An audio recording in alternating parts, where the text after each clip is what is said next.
And welcome to another Sportscast. I am your host, Alexander Birch. I'm so glad you could join us. Here's what's coming up in the show. We find out the latest news from the UAL sport with Artefact Sean Coppack and football president Ollie Woodbridge. And it's Shrove Tuesday this week, which only means one thing, pancakes. So we chat to Guido de Boer, who headed down to the annual pancake race in Brick Lane. But after such a prolific last week, which only saw one loss for UAL sport, things look like they're shaping up well for Varsity. I'm now with Sean Coppack and Ollie Woodbridge in the studio. And Sean, tell us a little bit about Varsity and how our teams are looking this year. Okay, yeah, so Varsity is basically, it's a competition between the University of the Arts and Goldsmiths, London's two sort of largest arts establishments or learning establishments. And all the sports teams from both universities compete on the same day, generally at the same venue. And the points are totaled up. So if men's football first team beat their men's football first team, it would be 1-0 to UAL and so on and so forth. Last year it finished 6-6. Goldsmiths retained the trophy, having won it the previous year.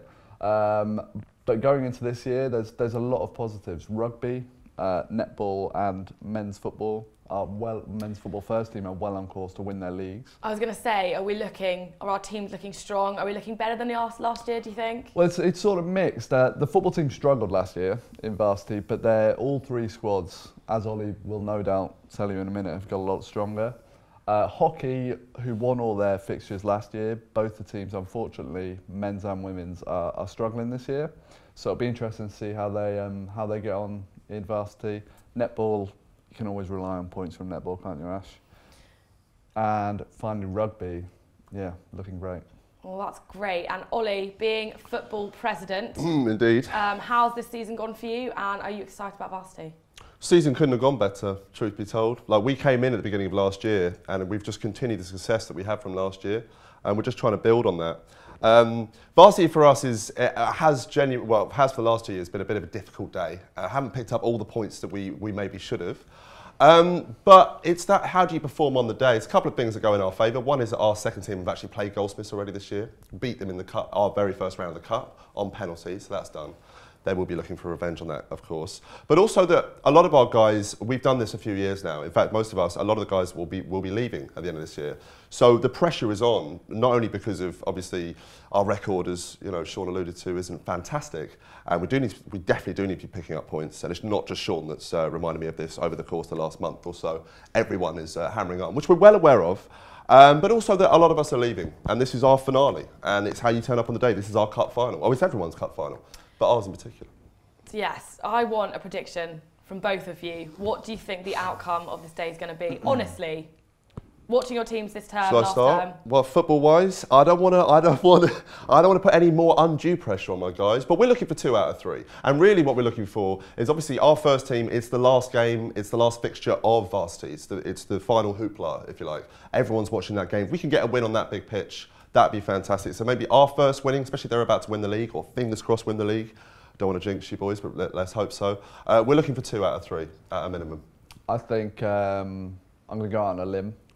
8-4 to UAL, I think it'll finish. Oh, bold. That's interesting. Well, we're definitely excited for this year. It's definitely one of the biggest events of this term. But now we're going to switch our attention to one of the premier events this year. No, not Christmas, not quite Easter, but Pancake Day. We headed down to Aldgate to see how some people choose to celebrate.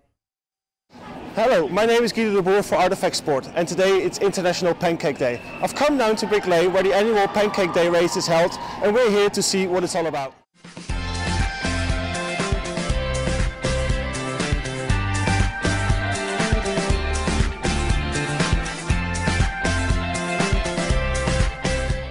We're from Spitalfields, that's where we're from, that's where we work nearby. Are you taking part in the race today? Absolutely, 100%. Second time. Third time for me, very confident. So what brought you here today?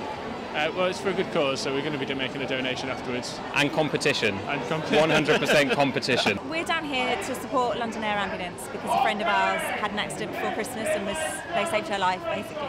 Is it your first time you're taking part? Yeah. What are you expecting of today? Pancake winning. Yeah, we're going to win, and we want pancakes. Yeah, basically we work in the industry and we're very passionate, and we're working in a restaurant close to Spitalfield, and that's what brought us here today, and passion to be with people. That's what we do every day. Do you guys have a name for your team? It's Galvin. Galvin. Okay. And what are you expecting of us today? Are you To win. We are going to win. We won the first round already, and now is the final. We're waiting for the final to win. We're gonna win. And have you guys been practicing a lot in the kitchen at the restaurant? Sometimes. Right.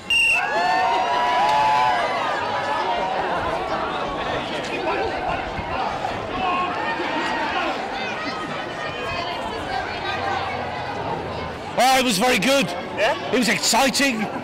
It made me shiver all over.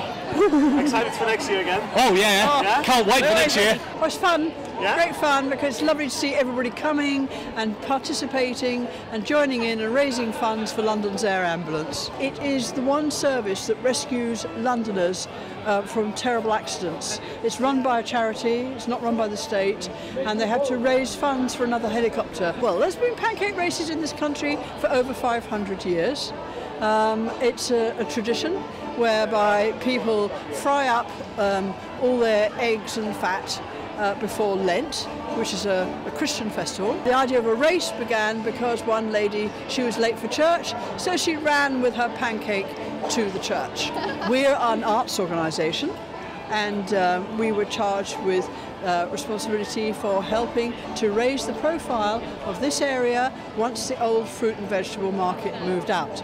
So we had to think of ideas that would be popular and bring people here, and then over the last 20 years it's regenerated. Well, folks, that concludes another Pancake Day.